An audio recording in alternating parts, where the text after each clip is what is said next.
အပန်းဖြေခီးခရင်နဲ့ငမဲင်းနဲ့ကြုံတွေ့ရမဲ့စကားကောင်းလေးတကားပါဇလန်လေးကဘလို့လဲဆိုတော့ကွာအမေရိကန်တပ်ဖွဲ့ဟောင်းရေတပ်ကနေအနားယူပြီးရဲ့နောက်မှာတမီးဖြစ်သူနဲ့အပန်းဖြေခီးအဖြစ်အပန်းဖြေတင်မိုးသစည်းပေါ်မှာလက်ပါလာခဲ့ပါတယ်တာမီနှစ်ယောက်အခက်ပြေကိုထွက်သွားတော့မှာပဲတင်မိုးဝီဇာအော်စတာနဲ့သူ့ရဲ့အဖွဲ့ကပစ္စည်းတွေကိုဝင်ခိုးဖို့စ조사ရင်းနဲ့အခန်းထဲမှာမထင်မဲ့ဖက်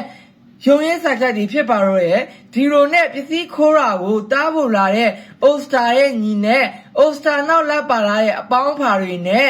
ဒီ၃ယောက်သားရုံရဲစားချက်ဖြစ်ပြီးတော့တင်မောဘိုကနေပြုတ်ကျသွားပါတယ်ပြုတ်ကျသွားတဲ့နေရာမှာလဲငမဲတွေအများကြီးရှိနေပြီးတော့